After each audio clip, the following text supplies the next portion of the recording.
Bienvenue à tous dans ce nouvel épisode de The Deep Dive. Ah oui, Aujourd'hui, on se lance dans une exploration bien. fascinante du monde de la course à pied. D'accord.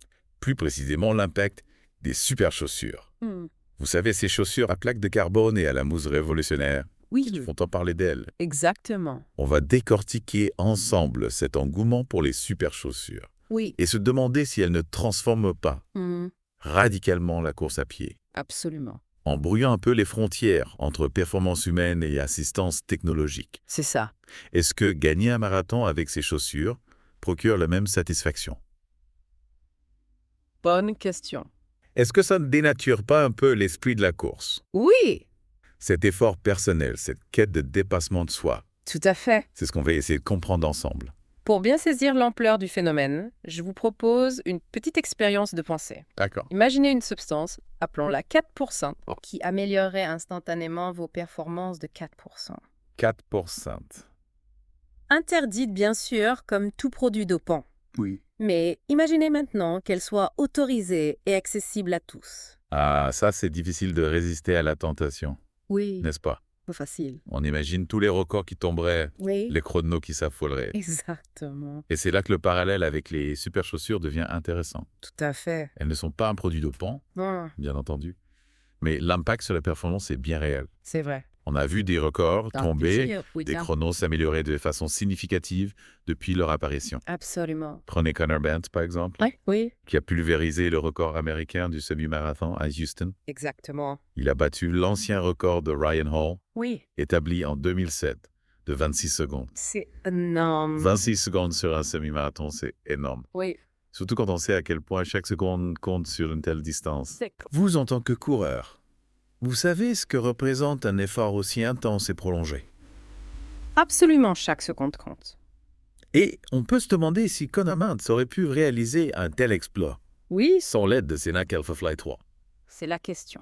Bien sûr, on ne peut pas enlever son talent et son travail acharné. Non, bien sûr. Mais la question se pose, quelle est la part de la technologie dans cette performance exceptionnelle? Exactement. C'est la question qui divise la communauté des coureurs. Oui. Certains ne jurent que par ces nouvelles chaussures, Mhm. convaincus qu'elles leur permettent de repousser leurs limites. Oui. D'autres restent sceptiques, voire réticents, Hmm. préférant miser sur l'entraînement et la force mentale, Oui, plutôt que sur une aide technologique. c'est ça. Et c'est là que l'on touche au cœur du débat. Absolument. Quelle place accorder à la technologie Oui. dans un sport aussi traditionnel que la course à pied? Bonne question. Doit-on l'embrasser sans réserve ou faut-il rester prudent, voire la rejeter? C'est une question complexe qui touche à des valeurs fondamentales du sport, l'équité, l'authenticité, le dépassement de soi. Et pour vous en tant que coureur, qu'est-ce qui est le plus important? Hmm. La performance à tout prix, même si elle est obtenue grâce à une assistance technologique, Oui. ou le plaisir de courir la satisfaction d'un effort personnel, même si les chronos ne sont pas aussi impressionnants. C'est un dilemme. C'est un dilemme. Oui, c'est ça. On va essayer de le décortiquer ensemble Avec plaisir. dans la suite de ce deep dive. Très bien. C'est une question qui nous appelle à réfléchir sur l'évolution de la course à pied. L'innovation technologique a toujours joué un rôle, que ce soit avec les matières textiles, les semelles, l'amorti. Oui, on a vu des progrès incroyables ces dernières décennies, c'est indéniable. Mais l'arrivée des plaques de carbone et des mousses haute densité, c'est un vrai tournant. On parle d'un gain de performance de 4%, c'est colossal. Imaginez, c'est comme si on vous enlevait 4% de la distance d'un marathon. Forcément, ça change la donne et ça soulève des questions d'équité. Est-ce que tous les coureurs ont les moyens de s'offrir ces chaussures? Est-ce que les courses vont devenir des concours de technologie plutôt que des épreuves sportives? Et puis, il y a la question de l'adaptation. Notre corps est une machine incroyable, capable de s'adapter à différents types d'efforts de terrain de chaussures. Mais est-ce qu'il peut s'adapter à une telle assistance technologique sans conséquence? Certains experts s'inquiètent des risques de blessures. La foulée et modifier les appuis sont différents, les muscles travaillent différemment. On est encore en train d'évaluer l'impact à long terme de ces chaussures sur la biomécanique du coureur. C'est un point crucial. On ne peut pas sacrifier la différence des sensations nouvelles en portant des super chaussures. Oui, beaucoup de coureurs témoignent d'une sensation de légèreté de propulsion, comme si la chaussure les aidait à avancer. Certains disent même qu'ils se sentent moins fatigués après une course avec des super chaussures. Est-ce que ce n'est pas une fausse sensation de facilité? Est-ce qu'on ne risque pas de devenir dépendant de cette assistance technologique, de perdre la capacité de courir naturellement sans béquille? C'est vrai risque, effectivement. Il est important de ne pas oublier que la course à pied, c'est avant tout un effort personnel, un dialogue entre notre corps et notre mental. Les chaussures ne doivent pas prendre le dessus. Elles doivent rester un outil au service du coureur. Un outil qui doit être utilisé avec discernement, conscience des risques et des avantages. On en revient à la question de la responsabilité. Est-ce que les fabricants ont une responsabilité dans la façon dont leurs produits sont utilisés? Est-ce qu'ils ont un devoir d'informer les coureurs sur les potentiels effets secondaires? C'est un débat qui dépasse le cadre de la course à pied. On le retrouve dans de nombreux domaines où la technologie impacte nos vies. Quel équilibre trouver entre innovation et prudence, performance et santé, progrès et tradition? C'est à chacun d'entre nous de se poser ces questions et de trouver ses propres réponses. Et peut-être que cette réflexion sur les super chaussures nous amène à repenser notre relation à la performance. Est-ce que le chrono est le seul indicateur de réussite en course à pied? C'est une question intéressante.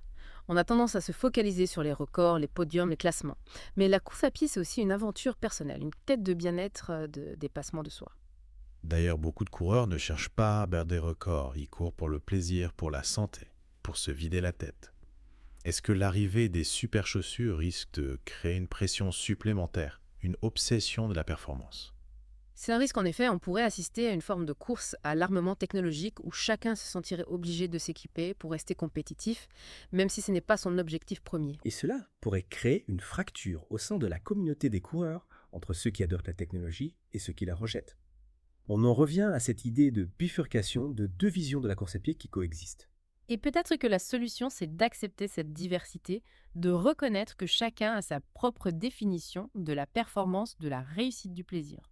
L'important, c'est de trouver sa propre voie de courir avec des chaussures qui nous conviennent, qui nous permettent de nous exprimer pleinement, que ce soit pour battre des records ou simplement pour profiter du moment présent. Et peut-être qu'au final, ce débat sur les super chaussures nous aura permis de prendre du recul, de réfléchir à ce qui est vraiment important pour nous dans la course à pied.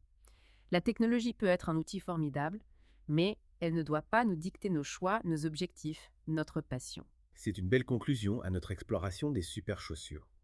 Une exploration qui nous aura amené à parcourir des questions fascinantes sur l'évolution de la course à pied, l'impact de la technologie, la quête de performance, le sens même du sport. Merci de nous avoir accompagnés dans cette réflexion. J'espère que ce deep dive vous aura donné matière à penser à vous interroger sur votre propre pratique de la course à pied. Et n'hésitez pas à partager vos réflexions, vos expériences, vos questions dans les commentaires. Ce débat est loin d'être clos, et c'est en échangeant nos points de vue que nous pourrons mieux comprendre les enjeux de cette révolution technologique qui transforme le monde de la course à pied. D'ici là, bonne course à tous.